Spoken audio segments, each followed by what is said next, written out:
Let me ask you something. When was the last time you woke up in the morning and the very first thing you thought about was you? Not a text you had to answer. Not someone else's mood. Not a conversation you were still replaying from last night. I'm talking about waking up and realizing every single decision you make today, every hour you own is yours. No compromises, no negotiations, no one telling you what you should do, how you should feel, or who you should be. Now here's the truth most people don't want to admit. Most of the stress, the noise, and the emotional chaos in your life isn't coming from the world. It's coming from the people you've allowed into your space. We've been taught to believe that being alone is a weakness, that if you're single, something's wrong with you, that if you choose solitude, you're avoiding life. But here's what they don't tell you. Some of the most powerful, fulfilled, and unstoppable people you'll ever meet built their life, their peace, and their success by mastering the art of living alone. So before you roll your eyes and say, that's not for me, I'm going to show you why living alone might just be the single greatest advantage you'll ever have. And why once you taste that freedom, you'll never go back. Because if you can stand on your own 2 feet without leaning on anyone, you can walk into any room, any relationship, any challenge, untouchable. And we're going to talk about exactly how to get there. People throw the word freedom around like it's a motivational poster. They talk about freedom as if it's just a slogan you slap on a coffee mug or a t-shirt. But I want you to think about what it actually means in the context of your life. Freedom means the ability to make a decision without hesitation, without needing permission, without explaining yourself to anyone. Freedom means waking up and doing what's right for you, not what someone else expects from you. And here's the thing, most people don't have that. They think they do. They tell themselves, I'm an independent person. But in reality, they're constantly adjusting, constantly negotiating, constantly compromising just to keep the peace in their relationship. And over time, those small compromises add up. You start to trade pieces of yourself away. One day you wake up and realize you've built a life around avoiding conflict instead of pursuing what you really want. Living alone strips all of that away. There's no one to check in with before you take a risk. No one to convince that your crazy new idea might work. No one to guilt trip you because you came home late working on your goals. Instead of sitting on the couch watching a show you don't even like. You move faster because you're not dragging someone else's expectations behind you. And speed matters. Momentum matters. The world doesn't wait for you to get approval from your partner before it gives you an opportunity. Think about this. Every time you have to explain yourself to someone else, you're slowing down your decision-making muscle. You're diluting your instincts. And instincts are like any other skill. The more you hesitate, the weaker they get. Living alone forces you to trust your gut, to pull the trigger, to own your choices, whether they succeed or fail. That's real freedom. And let's talk about resources, your time, your money, your energy. When you live alone, every single one of those resources is directed exactly where you want it to go. You don't have to budget around someone else's spending habits. You don't have to share your weekend with plans you didn't actually want to make. You don't have to waste emotional energy on fights about who's doing enough chores or who's pulling their weight. You are the only one responsible for your ship. And when you're the captain, you set the course. That kind of control changes you. You start saying yes to things you would have avoided before because you're not worried about how someone else will react. You start taking bigger risks because there's no safety net you're afraid of losing. You start learning faster because you're not stopping to translate every new insight into a language that keeps the peace with someone else. And this isn't about being selfish. It's about finally putting your priorities in the driver's seat. Too many people spend years, decades putting someone else's comfort ahead of their own growth. Then they wake up at 40, 50, 60 years old, realizing they've been a supporting character in their own life story. Living alone is the ultimate way to make sure you're the main character every single day. It also removes the invisible weight you don't even realize you're carrying in a relationship. I'm talking about the constant low-level awareness of another person's emotional state. Even in good relationships, you're always scanning, are they happy? Are they upset? Did I do something wrong? Are we okay? That mental background noise steals focus from your work, your passions, your peace. When you live alone, that noise disappears. You get back mental bandwidth you didn't even know you were missing. And the irony is, once you experience that, you realize how much energy you were wasting on things that didn't move you forward. You realize how much more you could have accomplished if you'd had that clarity earlier. You realize that all those little compromises were actually giant roadblocks slowing you down year after year. Some people are terrified of this level of freedom. They won't admit it, but they're afraid of the responsibility. Because here's the flip side. When you live alone, there's no one else to blame. If you don't chase your goals, that's on you. If you waste your time, there's no one else to point the finger at. That's why this kind of freedom isn't for everyone. It exposes whether you're actually serious about the life you say you want. But if you are serious, it's the most powerful state you can be in. You start to understand that your time is the most valuable currency you have. And you spend it like an investor, not like someone trying to keep a relationship afloat. You put it into things that pay you back, building skills, building health, building wealth, building experiences that make you stronger and sharper. And because no one else is setting the pace for you, you get there faster. You also learn the truth about your own resilience. You see yourself solve problems you didn't think you could solve. You realize you can fix things, handle emergencies, make decisions, all without leaning on someone else. That's the kind of confidence you can't fake. It's earned. And once you have it, you become unshakable. This is why freedom is your greatest asset, because it compounds. Every decision you make for yourself builds the muscle to make the next decision, even faster, even bolder. Every hour you control builds momentum that carries into the next project, the next opportunity, the next breakthrough. You're not just living alone, you're living on your terms. And once you taste that, no relationship, no situation, no person can take it from you unless you hand it over willingly.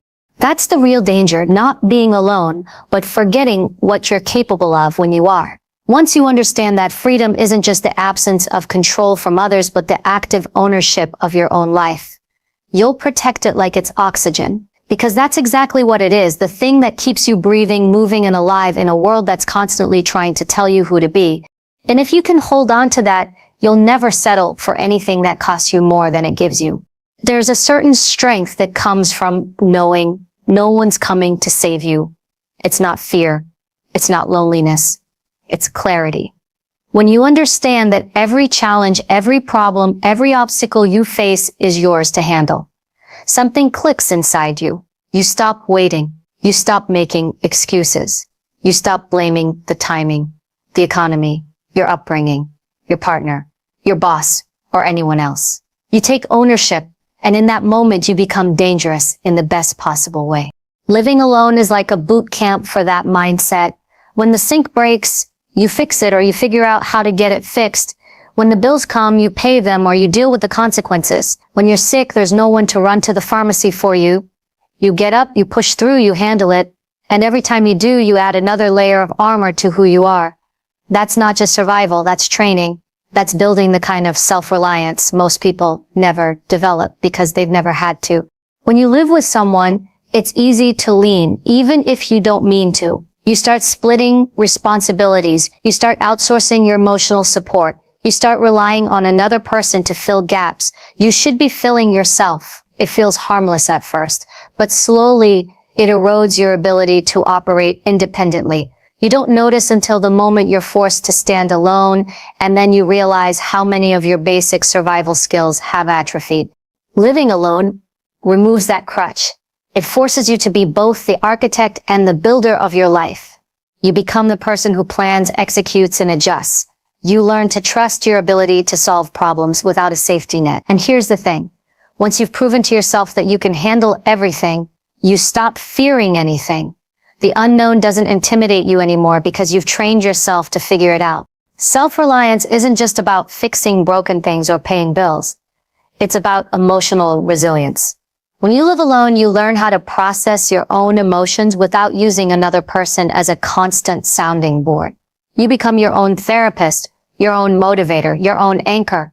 That doesn't mean you never talk to people or that you isolate yourself. It means you develop the ability to regulate your own mental state without needing someone else to constantly prop you up. Most people avoid being alone because they're scared of their own thoughts. They don't like the silence because in the silence, all the insecurities, doubts, and fears they've been avoiding show up. But when you live alone, you can't escape that. You face it head on, and little by little, those fears lose their power over you. You learn how to sit with discomfort until it stops controlling you. You learn how to shift your state on command. You learn how to motivate yourself when there's no one around to clap for you. That is an elite skill, and it's rare. And here's where it gets even more powerful. When you've built that kind of self-reliance, you become unshakable in the presence of others. You're not desperate for attention because you're comfortable without it. You're not manipulated by guilt because you don't need approval to feel secure. You're not afraid of losing someone because you've already proven to yourself that you can thrive alone. That makes you incredibly hard to control. And the truth is, some people won't like that because once you have self-reliance, you stop being easy to manipulate, and not everyone benefits from you being strong. Self-reliance also sharpens your decision-making. When you know you're the one who's going to deal with the consequences of your choices, good or bad, you start thinking differently.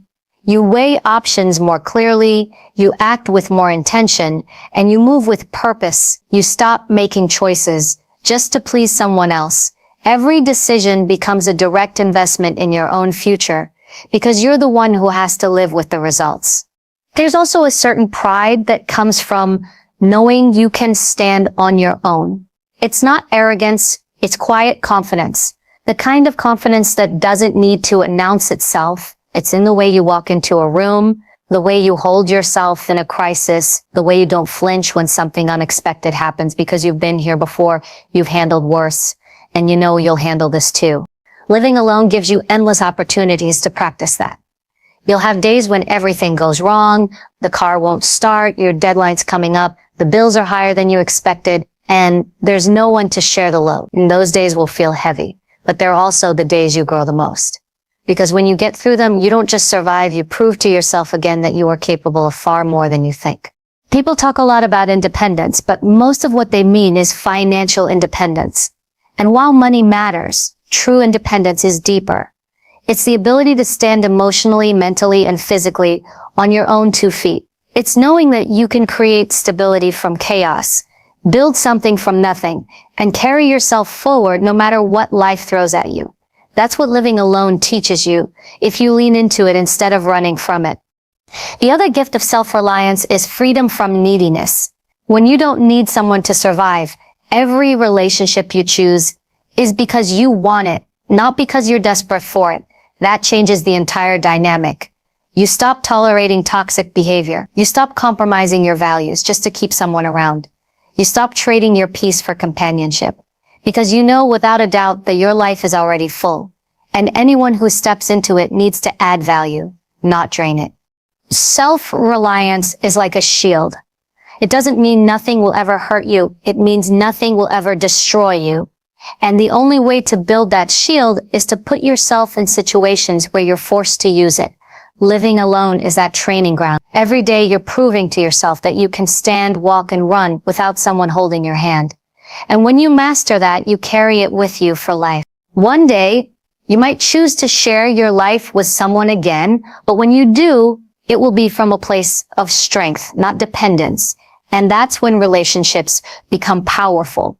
When two self-reliant people choose each other, not because they're incomplete, but because they're already whole. Until you reach that point, the greatest gift you can give yourself is the chance to build that strength alone.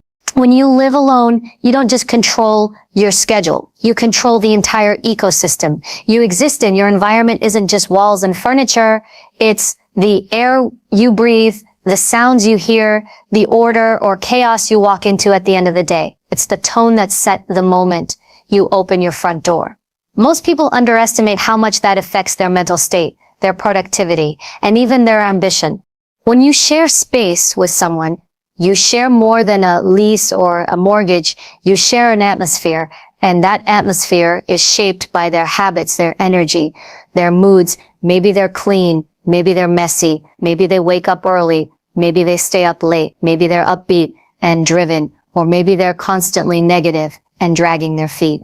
Whether you like it or not, those patterns start to leak into your own. Living alone eliminates that problem entirely. You set the tone, you set the pace, you set the vibe.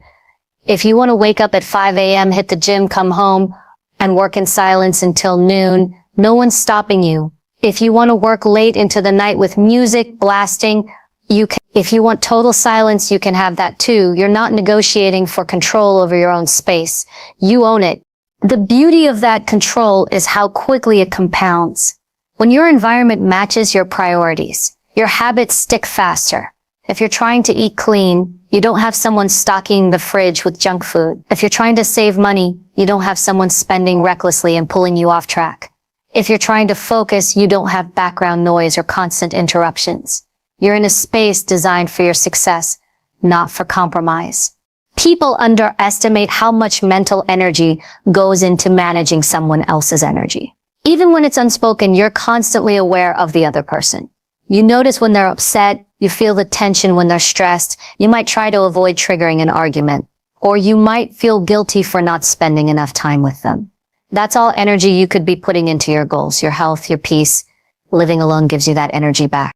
And let's be honest, sometimes you just need to recharge. Some people can't recharge in a shared environment. They can't fully relax if someone else is in the room. They can't get deep focus if they're listening for someone coming home. When you live alone, recharging isn't something you schedule. It's built into your life. You can power down whenever you need to without worrying about explaining yourself. This is especially important for protecting your focus. Focus is fragile. One interruption, one question, one request, one unexpected distraction can throw off an entire train of thought. When you control your environment, you can protect your focus like it's gold. You decide when you're available. You decide when the phone gets answered. You decide when the door gets opened. And that's not selfish, that's strategic. Your environment also shapes your creativity. The right lighting, the right organization, the right amount of noise or silence, these things matter. In a shared space, you might have to compromise on all of it. But when you live alone, your space becomes a reflection of your mind. If you need minimalism, you can have minimalism. If you need inspiration, you can fill your walls with quotes, art, or photos that push you forward. Every corner of your space can be intentional. And here's the deeper truth. When you take control of your environment, you start to realize how much of your life you were letting happen. By default, you see how many habits you picked up simply because they were convenient for someone else. You see how much clutter, noise, and distraction you tolerated because you didn't want to rock the boat. And once you've experienced the peace and clarity of an environment you control, you become very protective of it. That protection is key, because your environment is directly tied to your energy. Walk into a messy, chaotic space and you feel heavy. Walk into a clean, organized, inspiring space and you feel lighter, sharper, more in control. When you live alone, you're not just reacting to someone else's mess. You're creating the conditions you thrive in. That's not just comfort, that's performance. You think about athletes. They don't just train their bodies, they engineer their surroundings. Their diet, their schedule, their rest. All of it is protected from unnecessary interference. High performers in any field understand this. They control what they can control, because that's how you win. Living alone gives you that same advantage. You become the architect of your daily arena. It also makes you more aware of what drains your energy. Maybe you notice that certain music boosts your productivity, or that certain colors in your space make you calmer, or that keeping your phone in another room at night helps you sleep better. These are micro adjustments you can make instantly when you live alone. But in a shared space, you'd have to negotiate every single one. And let's be honest, most people don't win those negotiations consistently. Over time, the accumulation of control over your environment changes you. You stop tolerating unnecessary chaos in other parts of your life too. You stop putting up with toxic workplaces. You stop spending time in places that make you feel drained. You start seeking out people and situations that match the energy you want to keep. Your home becomes your training ground for living life on your terms. And once you've experienced this level of control and the energy it creates, it's almost impossible to go back, because you know what it feels like to walk into a space that fuels you instead of drains you. You know what it feels like to end your day in peace instead of in tension. You know how much faster you move toward your goals when your environment is set up for it. That's the power of living alone. You're not just in control of your space, you're in control of your energy. And when you control your energy, you control your output, you control your mood, you control the way you show up in the world. That's not a small thing, that's everything, because the world will always try to pull at you, distract you, and drain you. But when your home is your fortress, you can walk out the door every day fully charged, fully focused, and fully ready. And that's how you start winning, not by reacting to the world's chaos, but by building your own order first. When you strip away the noise, the distractions, and the constant negotiation that comes with sharing your life and space with another person, you discover something incredible. Your growth accelerates, not in small, gradual steps, but in leaps. Because when you live alone, there's nothing holding the wheel except your own hands. And that means every ounce of your time, energy, and focus can be aimed at building the life you want without compromise. Think about the way most people move through life. Their schedule isn't entirely theirs. Their priorities are constantly being shuffled to fit someone else's needs. Their downtime gets negotiated. Their work time gets interrupted. Even their goals have to be explained, justified, sometimes even defended. That constant friction slows people down. It's like trying to run with a parachute strapped to your back. You might still make progress, but you're not going to hit your top speed. Living alone cuts the parachute loose. You set your own pace. You decide how much time you put into your craft, your career, your health, your learning. You decide when to push and when to rest. And because you're not splitting that focus with someone else's priorities, you get results faster. If you want to work on your side business until 2 a.m., you can. If you want to wake up at 5 a.m. and dive into studying for a new certification, you can. There's no compromise, only execution. This is where people start to confuse living alone with isolation. But they're not the same thing. Isolation is when you cut yourself off from the world entirely. Living alone is about choosing your interactions intentionally. Instead of being locked into the same daily exchanges, you can seek out mentors, collaborators, and opportunities that align with your growth. You control who you spend time with, and that means you can surround yourself with people who inspire you instead of people who drain you. Here's the reality. Growth requires uninterrupted focus. It requires consistency. It requires deep work. The kind you can't achieve if you're constantly distracted by arguments, emotional turbulence, or someone else's demands. When you live alone, you create the conditions for that deep work to happen daily. And when you stack enough days like that, you start to outpace everyone else in your field. Not because you're smarter, not because you're luckier, but because you have the environment and the discipline to do the work. Others can't sustain. It's not just professional growth either. It's personal growth. Living alone forces you to spend time with yourself. You learn your patterns, your strengths, your weaknesses, your triggers. You can't hide from them because there's no one to distract you from them. That kind of self-awareness is priceless because you can't improve what you won't acknowledge. And when you know yourself that well, you can set better goals, make better decisions, and move with more intention. And here's where it gets interesting. When you live alone and commit to growth, you start building momentum. Momentum is one of the most powerful forces in life. Once you get moving in the right direction, every win builds on the last one. You land a new client, and that gives you the confidence to pitch to bigger ones. You get fitter, and that gives you more energy to tackle your projects. You learn a new skill, and that opens doors to opportunities you didn't even know existed. That momentum snowballs, and before you know it, you're in a completely different league from where you started. Most people never hit that momentum because their energy is too divided. They're constantly starting and stopping, making progress, and then losing ground because they have to deal with drama, compromise, or someone else's crisis. Living alone removes that stop and go pattern. You can stay in the zone for weeks, months, even years without interruption. That's when real transformation happens. You also become more adaptable without someone else to rely on. You get used to figuring things out on your own. That makes you faster at problem solving, which in turn makes you more confident to take risks. You're not waiting for consensus. You're not worried about whether someone else will be on board. You see an opportunity, you move on it. That speed is a huge advantage in a world where most people are still thinking about it while you're already halfway to the finish line. Another key advantage is the ability to invest in yourself without hesitation. You don't have to justify why you're spending money on a course, a trip, or equipment. You don't have to explain why you're dedicating your weekend to building something instead of socializing. Every resource you put into your growth is an investment you've chosen, without dilution. That accelerates results in ways most people don't understand until they've experienced it. The shift also happens internally. When you see yourself growing faster, you start expecting more from yourself. Your standards rise.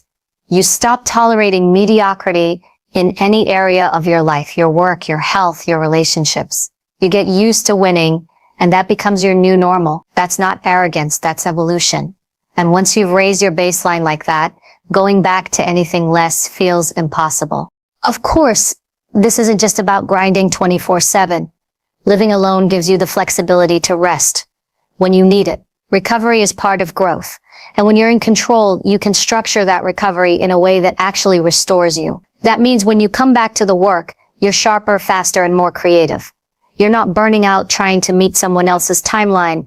You're running your own race at the pace that lets you win. And maybe the most important thing, living alone teaches you that your growth is your responsibility.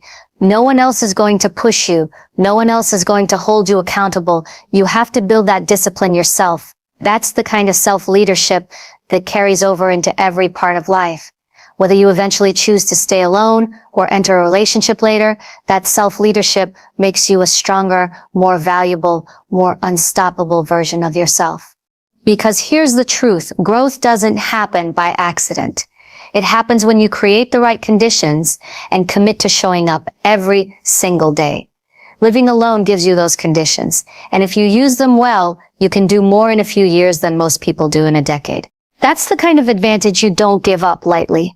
When you've built your life alone, truly built it, something shifts in the way you approach relationships. You no longer see them as lifelines. You no longer enter them out of fear of being alone. You no longer feel the need to grab onto the first person who shows you attention because you're desperate for validation. Instead, you start looking at relationships through a completely different lens, not as a requirement for your happiness, but as an optional enhancement to an already full and strong life. Most people don't realize how much their relationship choices are driven by weakness, not strength. They get into relationships because they feel incomplete. They want someone to fill a gap, fix a wound, give them a sense of security they haven't built for themselves. The problem is, when you choose from that place, you're vulnerable. You'll tolerate behavior you shouldn't. You'll stay in situations that drain you. You'll accept less than you deserve. Because the alternative, being alone, feels scarier. Living alone flips that script entirely. When you've proven to yourself that you can thrive solo, you stop being afraid of that alternative. You can build joy, stability, and fulfillment without depending on anyone else to provide it. And because you're not afraid, you become incredibly selective. You stop choosing people out of convenience. You stop making decisions from scarcity. You start asking the real questions. Does this person add to my life? Do they inspire me? Do they bring out my best? Do they align with the life I'm building? This changes everything about how you show up. In relationships, you're no longer negotiating from a position of need. You're negotiating from a position of power. You don't hand over your boundaries just to keep someone around. You don't shrink yourself to make them comfortable. You don't sacrifice your goals to protect their ego. You've worked too hard to build yourself to let someone come in and dismantle it. And here's the truth. People can feel that. They can feel when you don't need them. At first, it might intimidate some because you're not playing the usual game of emotional dependency. But for the right people, it's magnetic because strength recognizes strength. The healthiest relationships are built between two people who can stand alone but choose to stand together. That's where the magic happens. There's no control, no fear, no desperation, just mutual respect and alignment. Living alone also gives you the ability to walk away without hesitation when something isn't right. When you're dependent on someone emotionally, financially, or socially, leaving feels impossible. You tell yourself you have too much to lose. But when you've built your life to be complete on its own, walking away isn't a loss. It's simply protecting what you've already built. You're not starting over from nothing. You're returning to a life you already love. This is why people who have mastered solitude have such unshakable confidence in relationships. They don't chase. They don't beg. They don't cling. They know their worth because they've seen what they can accomplish on their own. They're not afraid of losing someone because they're not afraid of being alone. And when you take that fear out of the equation, your standards naturally rise. You stop settling for mediocre connections just to avoid solitude.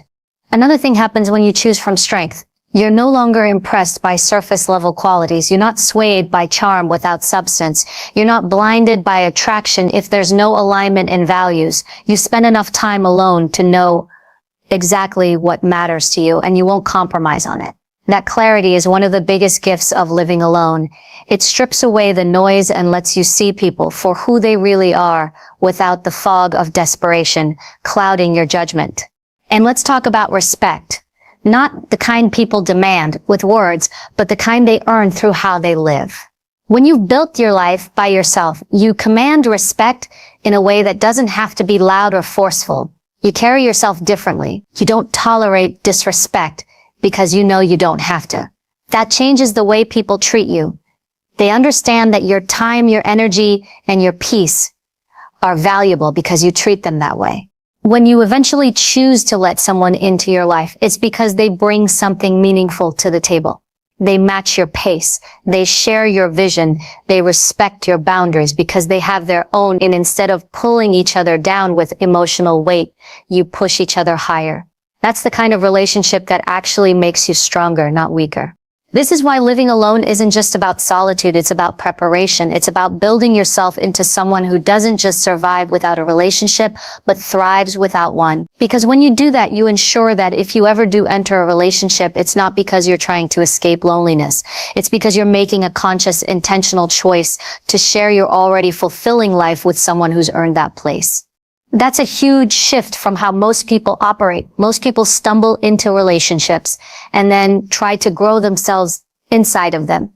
They think they'll find themselves while constantly adjusting for someone else's needs. And sure, some people can do it, but it's harder, slower, and often more painful. Living alone gives you the space to do that growth without compromise. So when you finally meet someone who fits, you're not starting from a place of trying to fix yourself. You're starting from strength, confidence, and stability. And here's the last piece. When you're strong enough to be alone, you love differently. You don't love out of fear. You don't love because you're scared of what life will be like without them. You love because you genuinely choose to, because they add value, because they challenge you in the best ways. That kind of love is rare, and it's only possible when you first learn to stand alone. So yes, living alone is powerful for personal freedom, for self-reliance, for focus, but maybe the most underrated benefit is this. It gives you the ability to choose relationships not out of weakness, but out of absolute strength. And when you choose from that place, you don't just find someone, you find the right someone. So here's the truth. Living alone isn't about isolation. It's about liberation. It's about proving to yourself that you can build, you can thrive, you can win without leaning on anyone else to carry you there. It's about stripping away the noise and learning who you are when no one else is in the room. Because when you master that version of yourself, the one who doesn't need anyone's permission, validation, or approval, you become unstoppable. Freedom, self-reliance, control over your environment, accelerated growth, and the ability to choose relationships from a place of strength. These aren't just nice ideas. They're the building blocks of a life on your terms. And once you've lived that way, once you've breathed that kind of air, you will never again trade your peace for comfort or your future for company. People will try to tell you that being alone is a weakness, that you're missing out, that you need someone to be complete. Smile at them because you'll know something they don't. You've already built yourself whole. And when you choose to let someone in, it won't be because you need them. It will be because you want them and they've earned it. The world belongs to those who can stand alone and still stand tall. Be that person, build that strength, guard it, and live your life in a way that makes it crystal clear.